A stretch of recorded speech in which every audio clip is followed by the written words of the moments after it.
बस यही उम्मीद है कि सच्चाई की जीत होगी। हमें झूठे साबित मत करो, हम चाहते हैं कि सच्चाई की जीत। क्या कोई भी सबूत नहीं दिया? क्या ब्रजभूषण से एक बार भी पूछा कि आप सबूत दो कि आपने कुछ नहीं किया? उनका नार्को टेस्ट करवाया जाए।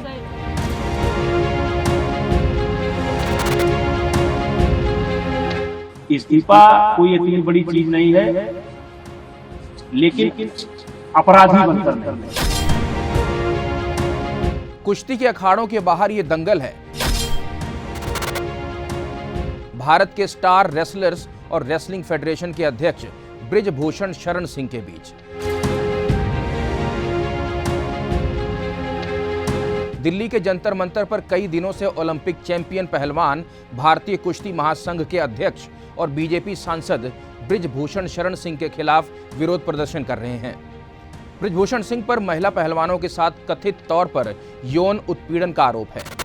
ब्रिजभूषण पर अब एफआईआर भी दर्ज हो गई है, लेकिन पहलवान कहते हैं कि जब तक ब्रिजभूषण की गिरफ्तारी नहीं होती तब तक वे घर नहीं जाएंगे। कुश्ती में मेडल जीतने के बाद गर्व से झंडा उठाए वही पहलवान अब देश की राजधानी में हाथ जोड़कर न्याय की मांग कर रहे हैं। इस वीडियो में हम बात करेंगे कि ये मसला आखिर है क्या, अखाड़ों में पसीना बहाने वाले पहलवान अब सड़क पर क्यों बैठे हैं, और सबसे अहम बात, वो आदमी है कौन जिसके खिलाफ भारत के इन पहलवानों ने मोर्चा खोला हुआ है।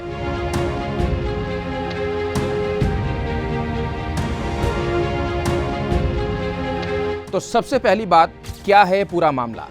18 जनवरी 2023 को पहलवान विनेश फोगाट, साक्षी मलिक और बजरंग पुनिया ने दिल्ली के जंतर मंतर पहुंचकर रेसलिंग फेडरेशन के अध्यक्ष ब्रिजभूषण शरण सिंह पर कई गंभीर इल्जाम लगाए थे। तब विनेश फोगाट ने रोते हुए कहा था कि ब्रिजभूषण सिंह और कोच नेशनल कैंप में महिला रेसलर्स का यौन उत्पीड़न करते हैं। इसके बाद केंद्रीय खेल मंत्री अनुराग ठाकुर ने खिलाड़ियों के साथ मुलाकात की। 23 जनवरी को आरोपों की जांच करने के बाद 5 सदस्यीय निरीक्षण समिति बनाई गई। दिग्गज मुक्केबाज एमसी मैरी कॉम को इस कमेटी का अध्यक्ष चुना गया था। कमेटी को 4 हफ्तों के अंदर जांच पूरी करने को कहा गया। समिति ने रिपोर्ट सरकार को दे दी है, लेकिन रिपोर्ट को सार्वजनिक नहीं किया गया है। पर अब करीब 4 महीने बाद 23 अप्रैल को दूसरी बार ओलंपिक पदक विजेता पहलवान बजरंग पूनिया, साक्षी मलिक और विनेश फोगाट की अगुवाई में पहलवानों ने ब्रिजभूषण शरण सिंह के खिलाफ मोर्चा खोल दिया। 28 अप्रैल को दिल्ली पुलिस ने ब्रिजभूषण सिंह के खिलाफ 2 एफआईआर दर्ज की। एक एफआईआर में उनके खिलाफ पॉक्सो एक्ट भी लगाया गया। अब आइए जानते हैं कि ब्रिजभूषण सिंह क्या कहते हैं। ब्रिजभूषण शरण सिंह कहते हैं कि एक ही परिवार और एक ही अखाड़ा उनके खिलाफ धरना प्रदर्शन कर रहा है। उन्होंने कहा कि हरियाणा के दूसरे खिलाड़ी ये प्रदर्शन क्यों नहीं कर रहे हैं। हिमाचल, महाराष्ट्र, मध्य प्रदेश, केरल, कर्नाटक, तमिलनाडु, बंगाल, असम और देश के अन्य प्रांतों के खिलाड़ी क्यों नहीं प्रदर्शन कर रहे हैं। ब्रिजभूषण शरण सिंह ने एक बार कहा था कि उनके खिलाफ मोर्चा खोलने वाले रेसलर खुद को अलग अलग प्रतियोगिताओं के लिए ट्रायल देने से बचना चाहते हैं। जब नए खिलाड़ियों को ट्रायल जरूरी है तो पुराने खिलाड़ी ट्रायल देने से क्यों बचें। अब आइए जानते हैं कि कौन है ब्रिजभूषण शरण सिंह। ब्रिजभूषण शरण सिंह की गिनती दबंग नेताओं में होती है।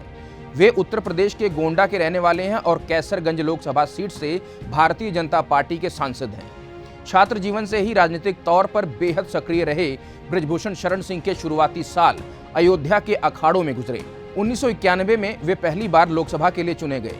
उसके बाद ब्रिजभूषण शरण सिंह 1999, 2004, 2009, 2014 और 2019 में भी लोकसभा के लिए चुने गए। कुल मिलाकर वे 6 बार लोकसभा के लिए चुने गए हैं। ब्रिजभूषण शरण सिंह के बेटे प्रतीक भूषण भी राजनीति में हैं। प्रतीक गोंडा से बीजेपी विधायक हैं। हिंदूवादी नेता और विवादों से नाता।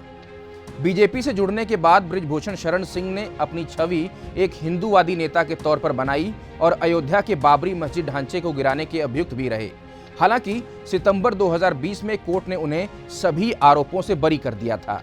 ब्रिजभूषण सिंह कितने दबंग हैं, उसकी एक मिसाल साल 2021 में झारखंड में दिखी, जब अंडर 19 नेशनल कुश्ती चैंपियनशिप के दौरान एक रेसलर को उन्होंने मंच पर ही थप्पड़ जड़ दिया था। वो चैंपियनशिप 15 साल से कम उम्र वालों के लिए थी और जिस खिलाड़ी को उन्होंने थप्पड़ मारा उसकी उम्र कुछ अधिक थी, इसलिए आयोजकों ने उन्हें प्रतियोगिता में शामिल होने की अनुमति नहीं दी थी। इसके बाद वो पहलवान शिकायत लेकर मंच पर गया। तब उसकी भारतीय कुश्ती संघ के अध्यक्ष बृजभूषण शरण सिंह से कुछ बहस हुई और इसके बाद सांसद ने उसे मंच पर ही थप्पड़ मार दिया। साल 2022 के यूपी विधानसभा चुनाव प्रचार के दौरान बृजभूषण शरण सिंह ने कहा था कि समाजवादी पार्टी को वोट दोगे तो पाकिस्तान खुश होगा। बृजभूषण शरण सिंह योग गुरु रामदेव पर अपने बयान को लेकर भी सुर्खियों में रहे हैं। उन्होंने पतंजलि पर नकली घी बेचने का आरोप लगाया था। तब पतंजलि ने उन्हें लीगल नोटिस भेजकर माफी मांगने को कहा था, लेकिन सांसद ने माफी नहीं मांगी थी।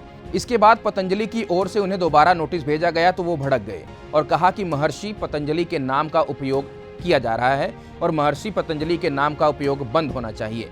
कुश्ती में कॉन्ट्रैक्ट सिस्टम, चाहे राष्ट्रीय स्तर के टूर्नामेंट हो या अंतर्राष्ट्रीय, चाहे सीनियर टूर्नामेंट हो या जूनियर, भारतीय कुश्ती महासंघ के अध्यक्ष बनाए जाने के बाद बृजभूषण शरण सिंह हर मंच पर एक प्रशासक के रूप में हमेशा दिखते रहे।